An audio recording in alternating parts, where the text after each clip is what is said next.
बिस्मिल्लाहिर्रहमानिर्रहीम। व्यूअर्स, अस्सलाम वालेकुम।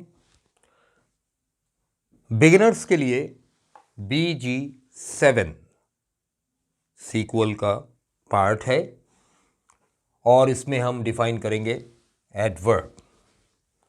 एडवर्ब किसे कहते हैं? एडवर्ब क्या होता है? Is a word which modifies और क्वालिफाइज। या तो मॉडिफाई करे यानी इंटेंसिफाई करे, इन्हांस करे, या क्वालिफाई करे, उसकी क्वालिटी को बताए। किसको क्वालिफाई करे? वर्ब को डिफाइन करे, वर्ब को डिस्क्राइब करे, वर्ब को क्वालिफाई करे या वर्ब को मॉडिफाई करे। इसी तरह एडवर्ब को मॉडिफाई करे या एडजेक्टिव को मॉडिफाई करे, हम कहते हैं उसे एडवर्ब। जनरली जो डेफिनेशन है वो ये है कि adverb is a word which defines और डिस्क्राइब्स अ वर्ब। लेकिन दो फंक्शंस और भी हैं इसके एडवर्ब के, वो भी मैंने साथ में ही लिख दिए हैं। किसी दूसरे एडवर्ब को मॉडिफाई करने का काम या किसी एडजेक्टिव को मॉडिफाई करने का काम भी एडवर्ब करता है एज अ मॉडिफायर। अब देखिएगा, मैं इसको डिफाइन करता हूँ किस तरह से। असल में एक एक्शन के बारे में, किसी वर्ब के बारे में, एक्शन के बारे में आप को ये पता है कि एक्शन हो गया, क्या हुआ ये तो पता है। अब आप उसके बारे में मज़ीद क्या क्या पूछ सकते हैं? तो मज़ीद जो सवालात किए जा सकते हैं वो ये हैं कि एक्शन कब हुआ, व्हेन, कहाँ हुआ, वेयर, भाई कैसे हुआ, हाउ, और क्यों हुआ, वाई। ठीक है। जनरली इन चार सवालों का जवाब एडवर्ब होता है। फिर मैं इसके बाद मज़ीद मॉडिफाई करूंगा इस डेफिनेशन को। व्हेन का जवाब जो भी आएगा वो एडवर्ब ऑफ टाइम होगा। वेयर का आंसर जो भी आएगा वो एडवर्ब ऑफ प्लेस होगा। हाउ का आंसर जो भी आएगा वो एडवर्ब ऑफ मैनर होगा। In what manner, in what way the action occurred. और वाई का आंसर जो होगा वो एडवर्ब ऑफ रीजन होगा। ठीक है। अब आइए ज़रा इसकी एग्जाम्पल्स देख लें, फिर आगे चलते हैं। फॉर एग्जाम्पल, अगर मैं कहूं he goes to school by bus every day. ठीक है। अब ही गोज, वो जाता है। एक्शन क्या होता है ये तो हमें पता है, लेकिन वेयर, कहाँ? अब वो जाता है, कहाँ जाता है? तो वेयर का आंसर है टू स्कूल। हाउ, कैसे जाता है? हाउ का आंसर है बाय बस। व्हेन, कब जाता है? Every day. व्हेन का आंसर है एवरी डे। इसी तरह से अगर मैं यूं कहूं कि वी ईट टू लिव, हम जीने के लिए खाते हैं। अच्छा, कुछ लोग खाने के लिए जीते हैं, उनकी सेहत अलग होती है। शादी ब्याह में जब खाना खुलता है तो आपको पता चल जाता है कितने लोग हैं जो जीने के लिए खा रहे हैं और कितने लोग हैं जो खाने के लिए जी रहे हैं। बहरहाल ये मजाक की बात थी। We eat to live. अब अगर मैं पूछूं वी ईट वाई, तो वाई का आंसर बनेगा टू लिव, जीने के लिए। ठीक है ना। इसी तरह से अगर मैं कहूं कि द हॉर्स रन्स फास्ट, तो हॉर्स घोड़ा दौड़ता है। कैसे? हाउ, तो हाउ का आंसर है फास्ट। ठीक है, हाउ का आंसर क्या हो गया? फास्ट। इसी तरह से मैं ये मिटा रहा हूं ताकि एग्जाम्पल्स कुछ यहां भी लिख सकूं। इसी तरह से अगर मैं कहूं कि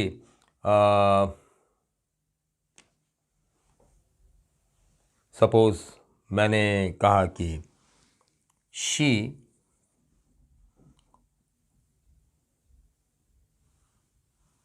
is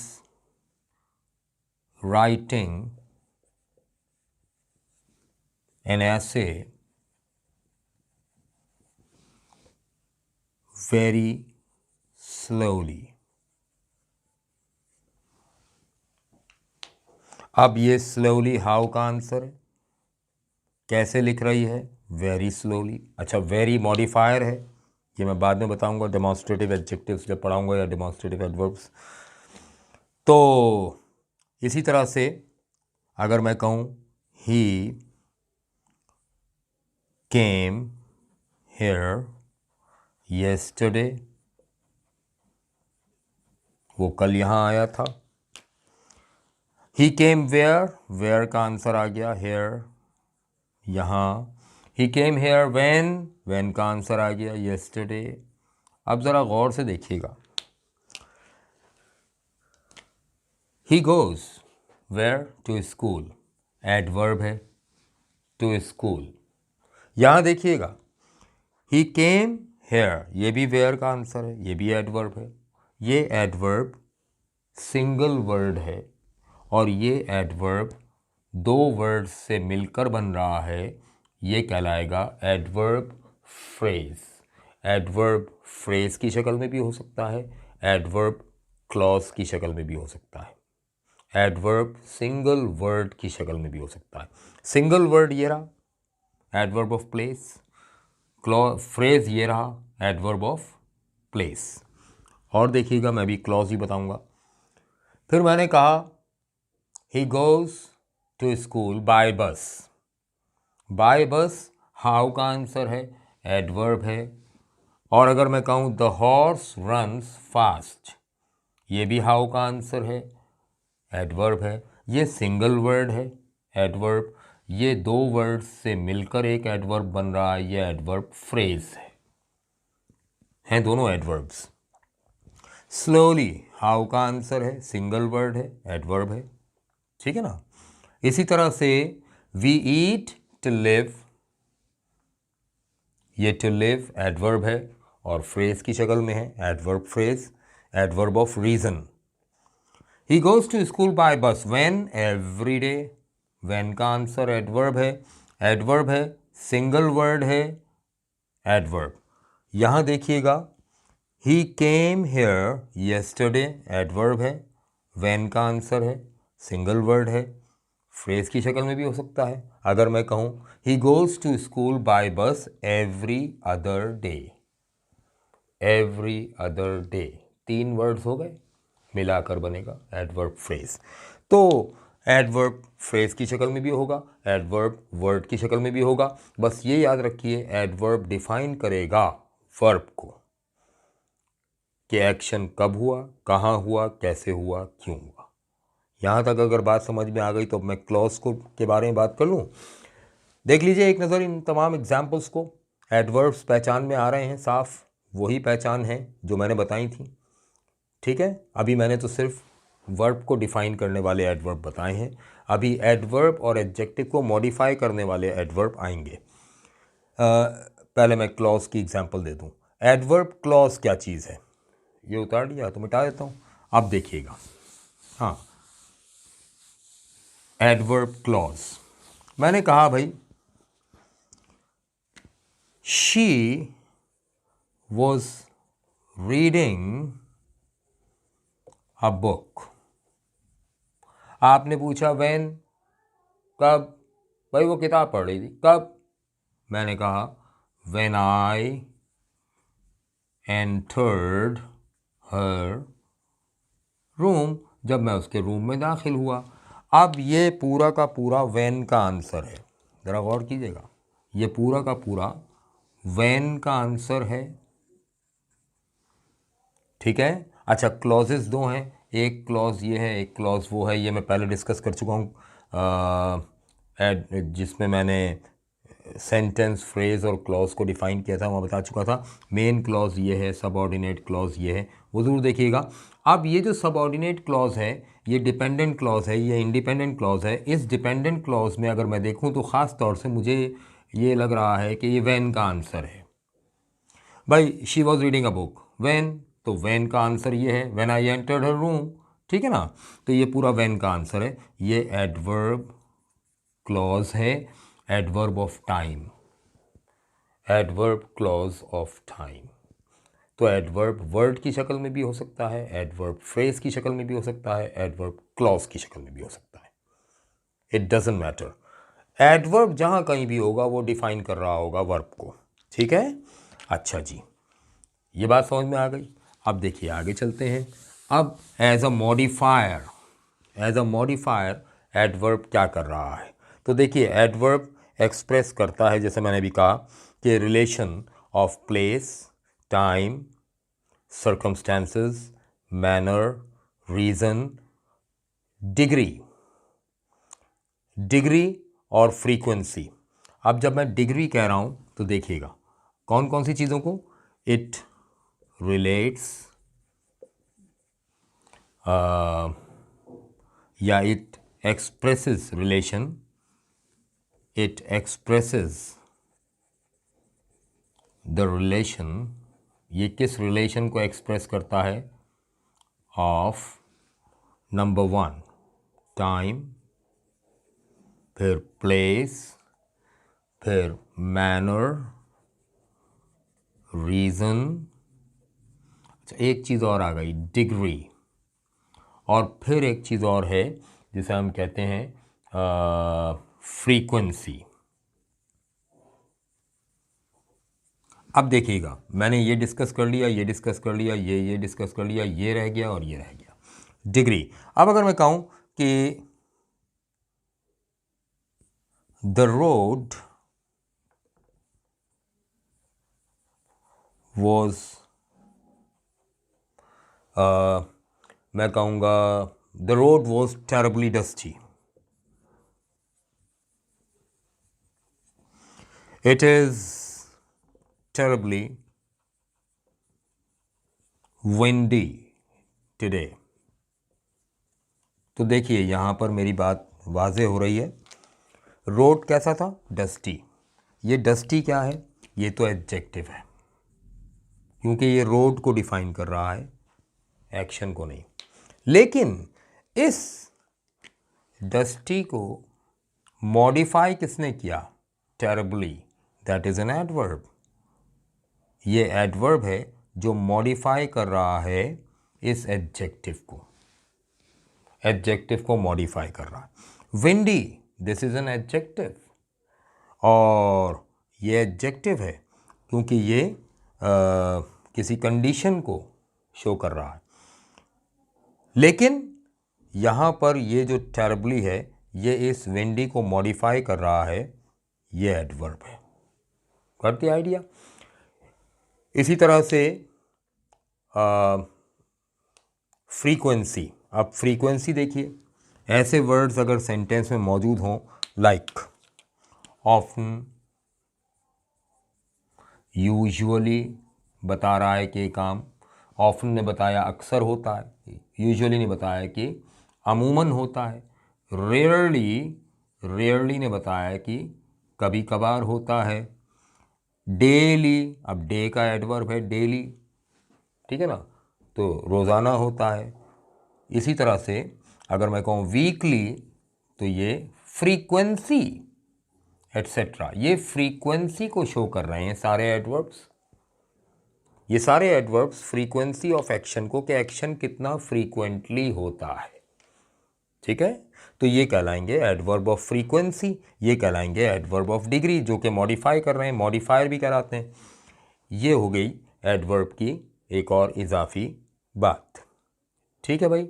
तो व्यूअर्स, एडवर्ब के बारे में हमने आज ये डिस्कस किया कि एडवर्ब क्या होता है, एडवर्ब वो वर्ड है जो किसी वर्ब को क्वालिफाई करे, वर्ब को डिफाइन करे या वर्ब को डिस्क्राइब करे, एक ही बात है, या किसी एडवर्ब और एडजेक्टिव को मॉडिफाई करे।